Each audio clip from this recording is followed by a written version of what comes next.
From Kern Government Television, welcome to this week's Kern County Board of Supervisors meeting, originating from the County Administrative Center located at 1115 Truxtun Avenue, Bakersfield, California. Kern County's vision is to create and maintain a customer-centered county government designed to garner the confidence, support, and trust of the people we serve. Today's Kern County Board of Supervisors meeting will convene momentarily.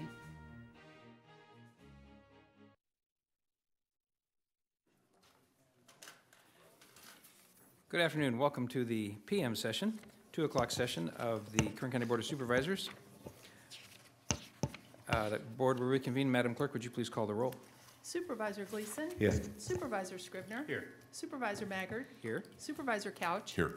Supervisor Perez? Thank you, Madam Clerk. We did not have closed session today, so there is no report to be given to us by our county council. We will deal with first on our agenda this afternoon our consent agenda. Consent items are considered by staff to be rather routine in nature, and therefore they are often voted on in one motion. They are indicated with a CA or a C above the item number in our agenda, and you can see those if you'd like to get a copy of the agenda there at the back of the room. If a member of the public has a question about any item on consent, they can rise. I'll call upon them to come forward and ask a question. And then if a member of the board would like to pull an item for separate consideration, that is up to a board member to do so. So please join me. We will look at our consent items. They begin on page 3 of this afternoon's agenda. Items 6, 7, and 8, and then 10. On page 4, all the items 11 through 17. On page 5, items 19 through 25. And on page 6, items 26 through 30. Would any members of the public have a question or a comment about any item that's on consent? Good afternoon. Good afternoon. David Fluhart, 1st District. I want to make a comment about consent agenda number 21 regarding the, I guess, union benefits, overtime. I've got no idea. I didn't even read it. But ultimately, it deals with the winter recess that we recently had this last Christmas. I remember I came down, I was going to come visit the administrative building, and it was all closed up. And I was like, okay, somehow the sweepers and whatnot, I forget what you call them. Anyways, those people weren't here to clean up the place, so everybody took the week off. And then I was going to go down to Human Resources, and they were closed too because the cleaners weren't going to work that week either, and so they were off. And at first I was kind of distraught about the government shutting down kind of for a week, but then I thought, you know what? No better reason to shut down than for an extra week at Christmas time. And to me, that's going in the right direction. I don't know what the math is. Don't know, don't care. I want to say good job over there to Mr. Brown on figuring it out, but I hope everybody enjoyed the extra week off. Remember, this is a Teacher's Day tomorrow, and teachers love their Christmas vacation and their Easter vacation and Thanksgiving and summer and all that stuff, and I just want to say it's going the right way, and that's about it. Thank you. Thank you, Mr. Fluhart. That issue that Mr. Flora just referenced wasn't just some free time off for our employees. It was a creative way to reward our employees with a bonus during the holidays, some time off, and it also dropped to the bottom line to a significant savings to the county for having not had the buildings open and operating on those few days around the holidays when not very many people would have accessed county government anyway. So it was a creative way, so kudos to staff and to our employees for cooperating about that. Okay, any other questions or comments about anything that's on, anything that's on consent? Don't see anyone? Okay, colleagues, is there a Motion. Thank you. Is there a second? Oh, yeah, I'm sorry. We need to adjourn as Board of Supervisors and reconvene as Kern Sanitation Authority. Thank you, Supervisor Scribner. I second that. Thank you. Please cast your votes. The motion is approved, 4 ayes, 1 absent. Supervisor Perez? Thank you. We are now sitting as the Kern Sanitation Authority. There is one item, C1, on our consent agenda for the Kern Sanitation Authority. Any members of the public have a question or comment about that? Okay, then, colleagues, is there a motion then to adjourn as the Kern Sanitation Authority and to reconvene as the CITY-TAFT Heights Sanitation District and approve that item of consent? Motion. Second. Thank you. Please cast your votes. Motion is approved, 4 ayes, 1 absent. Supervisor Perez? Thank you. And we are now sitting as the Ford City Taft Heights Sanitation District. There is one item, item C2, that's on our consent agenda for the Ford City-TAFT Sanitation District. Any members of the public have a question or comment about that? Is there a motion then by the Board of Supervisors to approve consent item number C2 and then adjourn as the Ford City-TAFT Sanitation District and reconvene as the Board of Supervisors? Motion. Thank you. Second. I have a second. Please cast your votes. The motion is approved, 4 ayes, 1 absent. Supervisor Perez. Thank you. Next is item number 3 in this afternoon's agenda, and it is a resolution proclaiming May 20 through 26, 2018 as National Public Works Week in Kern County. Supervisor Gleason is going to make the presentation. Motion on proclamation. Thank you. Is there a second? Second. Second. Please cast your votes. The motion is approved, 4 ayes, 1 absent. Supervisor Perez.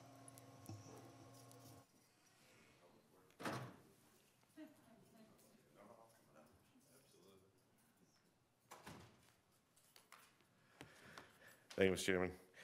It's a pleasure to stand here before you and proclaim May 20th through 26th, 2018 is National Public Works Week. I have with me Craig Pope, who's going to talk to us, our Public Works Director. Public work professionals include those who manage water, sewer, transportation, and refuse removal systems, as well as those responsible for maintaining public buildings and grounds. They are, in short, the people who maintain and improve the systems and services vital to a community's health, safety, and comfort. And without further ado, I will offer Mr. Pope this proclamation, which says the Board of Supervisors of the County of Kern, State of California, has officially proclaimed May 20th to 26th, 2018 as National Public Works Week in Kern County, signed by our Honorable Chairman, Mike Maggart, Kern County Board of Supervisors. Craig. Congratulations. This is yours. Thank you, Mr. Chairman, and with your indulgence, I'll just take 3 to 5 minutes here to talk about what Public Works is. First of all, Public Works, as Supervisor Gleason lined out, are all those things that make life doable.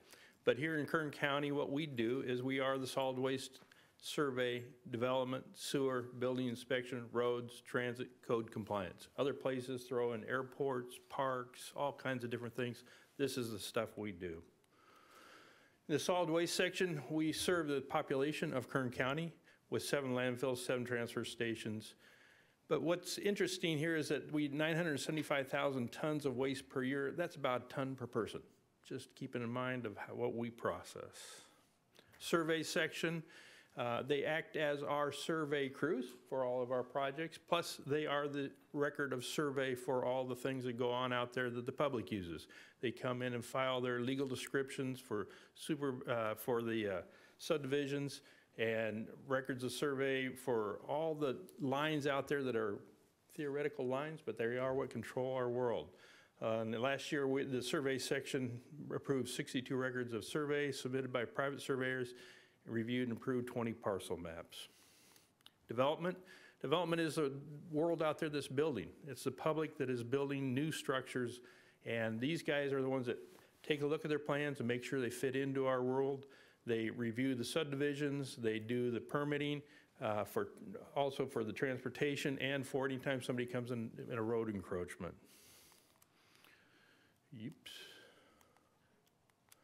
Ford City-TAFT Heights, Kern Sanitation Authority, are the sewer systems that we operate. We have plants we operate, 6 wastewater treatment plants, 8 lift stations, 5.2 million gallons processed every day. Building inspection. All the buildings that get built in Kern County get looked at, both from the plans when they're submitted to the day they are completed. 10,000 building permits, 20,000 inspections per year. Code compliance. This is something that has grown from the day it started. It used to be tied to the building codes, fire codes, and it is now heavily involved in abatement of nuisances out there and in the marijuana issues. So it is a growing part of our organization. Roads, we have done $18.7 million in federal and state grants in 17-18. We have a lot of work coming up. It all depends on the funding. SB1 is critical to us, and we'll be making a report later in the year on that. 120 traffic signals, 3,300 miles of road. This is just a quick glimpse at the world of Kern County according to Kern Transit. Those are the routes we serve. And what we really do is serve the outlying communities and bringing them into the central area or allow them to get around. So in the current transit, it fixed 16 fixed routes, 500,000 riders annually, 150 trips per day. And we're just starting a new run to Santa Clarita. This allows us to connect up to Los Angeles and via the Metrolink. Some of the things that are going to be coming out or coming ahead of us this year is we're going to really emphasize illegal dump cleanup, illegal dumping. We're going to try and get this community cleaned up. We'll be bringing some proposals back to your board. We have SB 1 on the horizon, and the repeal of SB 1. We'll be making a report on that. I think that's about it. So if you got any questions, I'll be glad to take a stab at it. Thank you, Mr. Pope. We appreciate the efforts of all of your department, and we're grateful for all the service you've given us over the years and all the great people that work with you. Any members of the board have questions? Okay. Thank you. Thank you.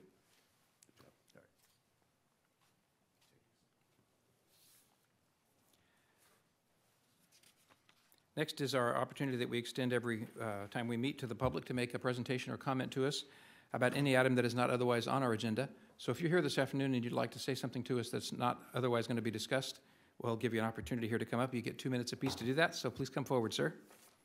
Appreciate you raising your hand. Can you give us your name for the record and then tell us what your concern is? Yeah, my name is Andrew Morgret. I'm Can you coming spell into your last name, sir? Morgret, M-O-R-G-R-E-T. Thank you, sir. I'm coming to you guys today. I tried going to speak with different members of maintenance, supervisory staff, and everything else. I look at my street as, you know, where I've had my home for 17 years. I've paid taxes for 17 years. I'm a state licensed contractor. So I've got multiple vehicles that pay road taxes on top of, you know, for state and local. We've had a lot of issues over the years. Since 2001, my street has been maintained one time by the Kern County roads. I contacted them 2 years ago because my road had been so dilapidated. It's a 2-block street. After 3 months of trying to contact them with no return, they'd tell me they'd call me back with no response. I finally went down there and talked to him, and he says, well, we thought you were crazy because on our records it shows that that street was maintained last year. And I said, well, you're looking at the wrong part of the street. We have a 2-block street, you know, on the other side of Airport Drive, and in 17 years it was never maintained. No sidewalks, no enhancements, no nothing. We've got elderly people, we've got handicapped people, we have multiple people that are in wheelchairs, and we have no sidewalks. We have no speed bumps because of the speeders that are going down the roads. We have a bar that illegally uses another property's exit so their drunk drivers can evade the police.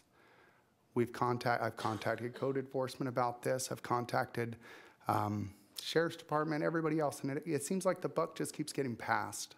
You know, I was at the roads department today to speak to the different supervisors, and it seems like I keep getting the same runaround. It's not our problem. It's not our problem. It's not our problem. They refer us to the local sheriff's department because they say, well, speeders has to do with this. Yeah, that's true. Speeders do have to do with this. We pay a local tax for law enforcement. We pay our law enforcement, which is the Kern County Sheriff's Department, to provide security of the laws, to follow the laws, not to pick and choose which ones they want to follow, which ones they want to, you know, that's what their job is, to enforce the laws. They push that over to the highway patrol. The Sheriff's Department is less than 2 blocks from my house. Our response time ranges anywhere from 1 minute up to over 4 hours. Calling about somebody racing up and down the street multiple times on video with dirt bikes, motorcycles, street racers, anything they want to ride, they do, because there's no enforcement. When you call, you get transferred to the substation that's on you know, the 99. Takes 30, 45 minutes if you're lucky for a highway patrol to respond. There's nothing that happens. That's just one of the problems. You know, I just want to see something done with my street to where my kids are safe. I've got 4. Neighbor across the street has 7. One next to them has 4. One next to them. You know, the job of the Sheriff's Department is public safety, if I'm not mistaken. And when they're pushing the buck to somebody else, they're pushing the buck to this. Our road is horrible. You can't pass two cars pretty much without one of them going on the dirt, because the last time 2 years ago when the sheriff's department came down, or the roads came out, they didn't put out any kind of notice. They were doing it to appease me, to make me happy, because they realized that I found a glitch that they didn't know about. And so they came out within a few days, they put a patch over the road, which I could have done as a contractor myself for about $500. Mr. Margaret, we are happy to help you. We try to give everybody the same amount of time, so. I understand. If you would, there's a lady in the front row there. Will you raise your hand for me, Megan? Okay. Would you go give her your name, phone number, and address? I don't want you to give your address on TV or your Yeah. phone number. So give that to her. I'll call you this afternoon, Okay. and I'll try to help you coordinate a response. Okay, thank you Appreciate you so bringing it much. to our attention. Thank you. We need more people to do that. Would anybody else like to make a comment to us this afternoon? Please come forward and give us your name for the record. Good afternoon. Good afternoon. My name is Heather Epps, EPPS. The last time I was here was May of last year, and I spoke in favor of the moratorium. I admit I really didn't want to do another petition campaign. I wanted to focus on only the city. But after all the personal attacks on me and KCPR, and trust me, I have a lot I'd like to say about that, it made me realize why I've been doing this for so many years. It's not about me. It's not about tax revenue. It's not about the dispensaries. It's about the people in our community that benefit from using cannabis. Sorry, I'm sick. And that's why KCPR has been so successful the last 7 years. We're doing this for the right reasons, and you have to give us some credit. We've stuck it out and continued despite of everything. This is such a big decision for this board, and with KCPR understands and respects what a hard decision regulation is. I'm not asking the board to support the use of cannabis. I'm not asking the board to support the dispensaries. I'm asking the board to support the community to make this decision, and that's exactly what our initiative does. If the community wants cannabis banned, they have their choice. If they'd like to see it regulated, that's their decision. I know the board can request a report that would potentially push our initiative to 2020, but I also know the board can request that while we're gathering signatures. And that's why I'm here today, to beg you to please consider if that report's necessary, to start it now and allow us to go on to the 2018 ballot. Thank you. Thank you. Have you submitted your information to the county? I will right now. I mean your effort to be on the ballot in November. Yeah, I have copies of the initiative. Okay. If you haven't had a chance to read it yet, I appreciate it. I love it if you guys signed it. Okay, thank you very much for coming forward today. Are there any other members of the public that would like to make comment to us this afternoon about any item not otherwise on our agenda? Okay, we're going to close the public comment portion, return to the board. Any members of the board wish to make comment or make a report to us this afternoon? Supervisor Gleason. Thanks, Chairman. I'd proud to announce that we have a rising star in the Kern County Department of Employees that is receiving a California Independent Petroleum Association's Bud Albright Award for a non-industry citizen that has helped the industry, and that is Ms. Lorelei Oviatt. Thank you, Congratulations. Lorelei. Good job. Congratulations. Okay, any other comments by board members? Let's move on then to item number 9, which is off of consent. It's a proposed retroactive authorization to apply for a Defense Industry Adjustment Assistance Grant. Mr. Alsop, are you going to tee this up? Yes, sir, Mr. Chairman and members of the board, thank you. Mr. Brown from the Chief Administrative Office will handle this item. Good afternoon, Mr. Chairman, members of the board. The item before you is an update on the East Kern Economic Diversification Project. As you may recall, the county was originally awarded a $450,000 federal grant from the Department of Defense with a $50,000 in-kind match. An RFP was issued in early 2016. Your board approved the selection of TIP strategies to develop an economic diversification strategy for East Kern. TIP engaged municipal and civic leaders in Boron, Mojave, Rosemont, Cal City, Ridgecrest, and Tehachapi from spring 2016 to late summer 2017. The final work product was a thorough strategic plan aimed at enhancing the region's long-term economic advancement. Today, our office is pleased to announce that we are in the process of requesting additional funding from the DoD for the implementation phase of this project. The CAO is currently seeking a grant for approximately $778,000 with an in-kind match of $81,000.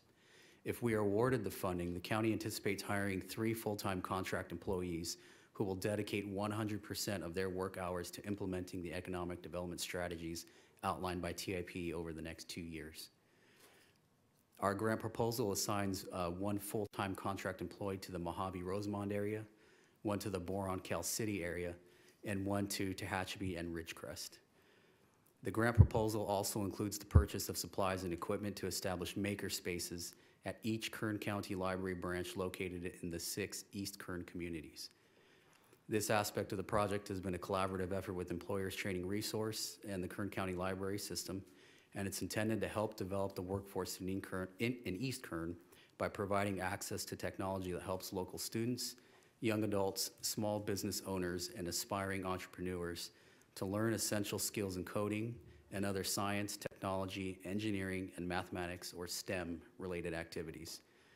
The computers and software provided through the grant will also allow individuals to pursue their GED or explore continuing education opportunities such as distance learning through online college courses. Finally, the item before you today is retroactive due to an abbreviated time frame the county had to submit its grant application to DOD. The 6-month delay in adopting the current year federal budget led to some uncertainty about whether sufficient federal funding would even be available for this grant proposal. Nevertheless, county staff continued working with key stakeholders in East Kern and our liaison at the DOD to put together a solid application package. The appropriations bill was finally passed by Congress and signed by the President on March 23rd. The county submitted its grant application on April 30th. A DOD review committee is scheduled to consider our application for funding on May 15th.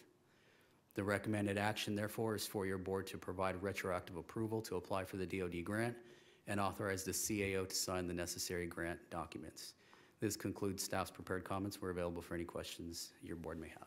Thank you. Colleagues, do you have any questions? How about members of the public? Would you like to make comment or ask a question? Okay, then we'll return to the board. The recommended action is for us to approve and authorize the CAO to sign the assurances certificate and other necessary grant documents. Oh, I'm sorry, Supervisor Scribner. Thank you, Mr. Chairman.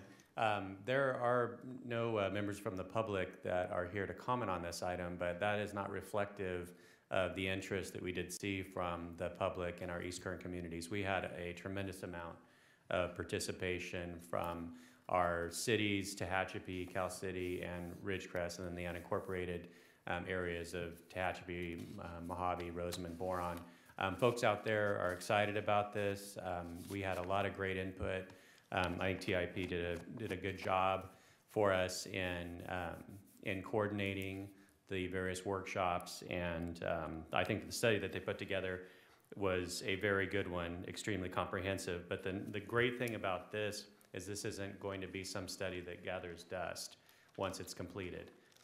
This phase we're moving into now, the implementation phase, for the 2 years of funding for staff folks to go out into those communities is indicative that we are going to make sure that we apply what we learned from our communities and what TIP was able to help put together. I want to thank our libraries for their participation.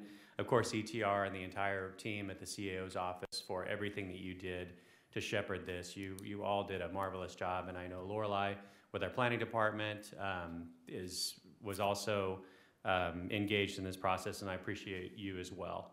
And so I want to make a motion that we approve staff's recommendation, and I'm looking forward to a successful effort on the implementation phase. Thank you. Thank you. We have a motion and a second. Any other comments? Please cast your votes. The motion is approved, 4 ayes, 1 absent. Supervisor Perez. Thank you. Next is item number 18 on page 5 of our agenda. It is a proposed side letter agreement between Kern County and the Kern County Firefighters Union, Local 1301, regarding temporary increase in paramedic pay. Mr. Chairman, members of the board, thank you. Again, this item is going to be handled by Mr. Brown of the CAO's office, and I know the Chief Marshal is here also in case you had any specific questions about the department. Thank you, Mr. Brown. Good afternoon, Mr. Chairman, members of the board. On November 4th, 2008, the residents of the county service area number 40 in Pine Mountain Club voted to impose an annual special tax to fund firefighter paramedic services within that service area. Shortly thereafter, your board established a paramedic pay incentive in the Kern County Firefighters Union Memorandum of Understanding to incentivize our staff to receive paramedic certification so that they could provide the services within that CSA. For almost 10 years, the paramedic program has relied on relief staff obtaining and maintaining those paramedic licenses in order to backfill for the 3 firefighters assigned to Station 58 in Pine Mountain Club. The fire department has experienced a decline in being able to attract properly licensed staff to accept those assignments at Station 58 and to replace assigned staff when temporary vacancies occur in those positions. The Kern County Firefighters Union and Kern County have been discussing solutions to this issue for the past year and jointly proposed this temporary side letter agreement for your board's approval today. The proposed side letter increases the paramedic pay from a stipend that is equivalent to about 10% of base salary to a 15% special assignment and pay. In addition, over the course of 2 fiscal years, the fire chief will be able to designate up to 10 paramedic firefighters to a pool of firefighters to cover vacancies that occur throughout the year in Station 58.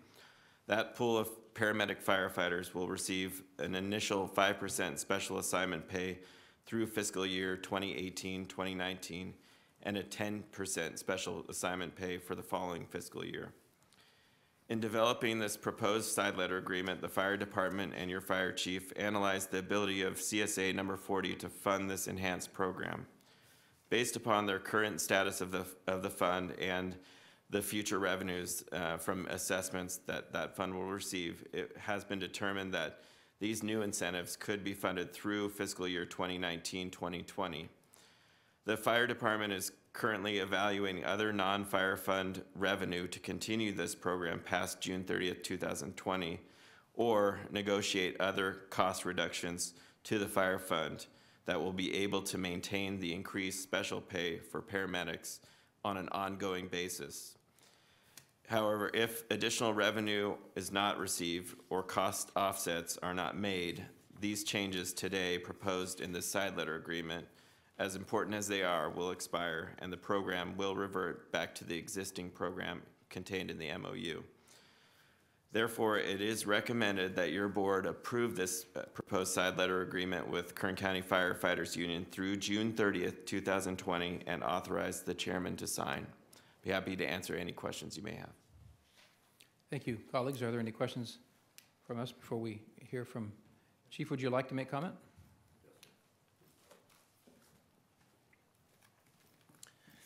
Good afternoon, Chairman Maggard, members of the board. The paramedic program at Station 58 is very vital. It has proven that it saved lives, and we're working creative solutions to make sure that program continues.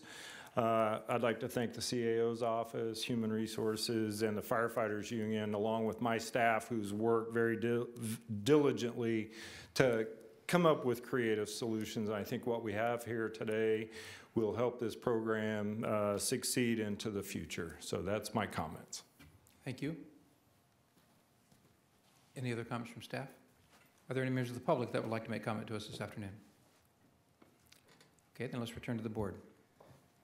Recommended action is to approve and authorize the chairman to sign. Supervisor Couch. Mr. Chair, thank you. For about another month, I guess, until the ordinance that we voted on this morning goes into effect, this will still be in the district that I'm fortunate enough to represent, so I'm happy to make the motion to approve staff's recommendation. Thank you. Thank you, Supervisor. Supervisor Gleason. Second. Good job, Chief. Please cast your votes. The motion is approved, 4 ayes, 1 absent. Supervisor Perez. Thank you very much. Glad we can take care of that. That's all the items that we have on our agenda for this afternoon. We will adjourn and meet again 2 weeks from today here in these chambers at 9 a.m. That date will be the 22nd of May. Is that correct, Madam Clerk? Okay, so with that in mind, do I have a motion that we adjourn for the afternoon? So moved. Thank you very much. Without objection, so ordered. Thank you, everyone. Good afternoon to you.